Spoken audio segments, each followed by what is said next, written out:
Have you ever made a handmade gift and given it? Have you ever received a gift that was made with lots of care and love from somebody? Welcome to another video visit. My name is Elizabeth Gronke, and I'm an access educator at the American Folk Art Museum. Today, we're going to be looking at art that was made to be given away as a gift. A very clever curator from the American Folk Art Museum put together a whole exhibition around this. The name of the exhibition was A Piece of Yourself, Gift Giving in Self-Taught Art, and the curator's name was Steffi Ibis Duarte. I thought this was a very brilliant idea for an exhibition because, of course, as viewers, we can look at art and find meaning in it. But when we know that that artwork was made with somebody specific in mind, I believe that makes it all the more meaningful. So I'm going to be showing you a few works that were in that exhibition, and I'd like you to be thinking about gifts that you were given or gifts that you've made. Here's the first artwork. As always, I would like you to just take a few minutes to notice details. Take a look. If you want to, you can pause the video and share with the people that you're with what you're noticing. What do you think this is? Probably a lot of you by now have identified that this is a quilt. And you know that the American Folk Art Museum has a lot of quilts in our collection. What do you think of the colors? The design? For me, this quilt has a cozy warmth to it. I think it has a lot to do with the colors and the fact that the design is based on very comfortable squares. I could imagine really using this quilt, putting it on a bed. How about you? Well, this quilt was actually made by a well-known quilt maker named Arlanzia Petway, and she was part of a famous collective of quilters from Gee's Bend, Alabama. And the reason that this quilt is in this grouping of artworks is because of a very touching story. The quilt was made as a thank you gift. Arlanzia Petway made this for a couple named Donald and Hinda Sussman, who owned a textile business. And for a year, that couple had been sending Arlanzia Petway quarter yard pieces from their business. And little did they know that she was busy making them a quilt using pieces from those donations that they had sent her. So a gift of fabric turned into a gift of a beautifully made quilt. Can you imagine how the Sussmans felt when they received this beautiful quilt made from the fabrics that they had given? And in a way, the gift has continued because the Sussmans have given the gift of the quilt to the American Folk Art Museum so we can all enjoy it. So I want to thank all of them, Arlanzia Petway, the Sussmans, for their generosity. I'd like to show you some more artworks from that exhibition. This is a different sort of gift.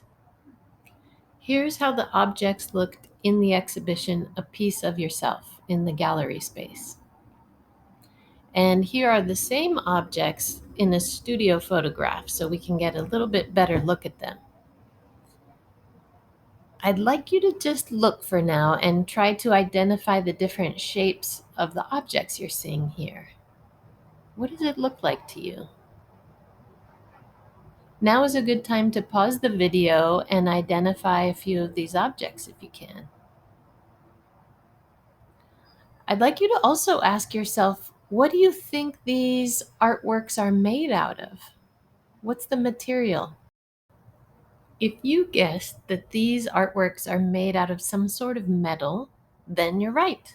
These are anniversary tin objects.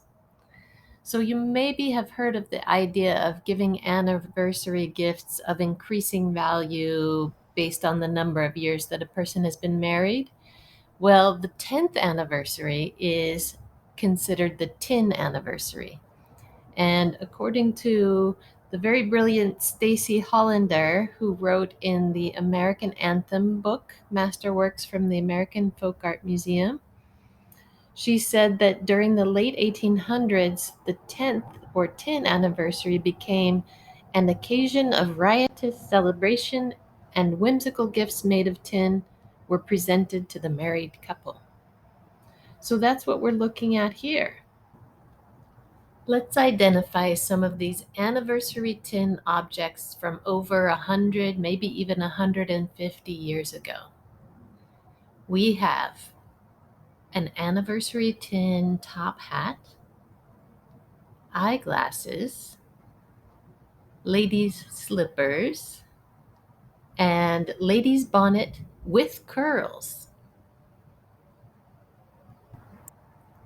Why do you suppose the curls were included in this sculpture? Do you think maybe the person that received this as a gift was known for her curly locks? Could be. Seeing those tin anniversary gifts makes me think about how sometimes there are trends in gift giving. And I wonder what trends are going on now that I'm part of that I don't even think about. Well, the next and the last artwork I want to show you is quite beloved to the Folk Art Museum's collection. And I don't think it's part of any trend necessarily. I think these kinds of gifts have been around for a long time and will remain so. What does this look like to you? If you're sitting with somebody, now is a good time to pause the video and just share what you're noticing. What are the shapes here? And the colors? And what does this remind you of? Lots of people I've shown this to have said that it reminds them of a Valentine or some sort of symbol of a community, with each hand representing a different person, and of course the heart representing the connections between them. I'm going to zoom in on one particular hand because it has a message on it. So this hand on the sort of middle upper right has some very delicate writing on it, and I'm going to show you what it says. Hand and heart shall never part. When this you see, remember me. Let's look at the whole piece again. This is called the Heart and Hand Love Token. We don't know who the artist was, but we do know that it was made sometime in the mid 1800s. It seems very timeless to me, though. Who wouldn't want to receive a message of love written on paper with such powerful symbols of community? I like how all the hands look so well together and look unified in their shape, but each one is a little different from the next one. I would be happy to receive a gift like this. Would you? What a simple and powerful gift. Just a handwritten message of love. Let's review the gifts that we looked at in this video.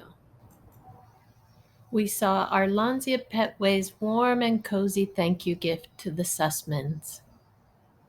We saw whimsical 10th anniversary gifts made out of tin, and we saw the very heartfelt paper heart and hand token of love.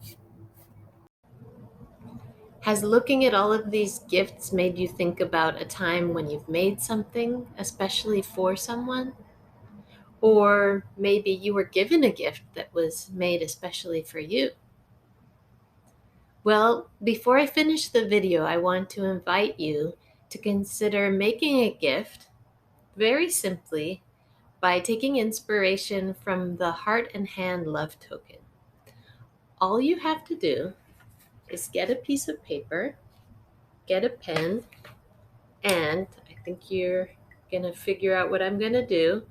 I'm going to trace my hand very carefully, but not too carefully. That's what I'm doing right now. Here it is. And I'm going to draw a heart in the middle of the palm where I can write a message and give it to somebody that I love.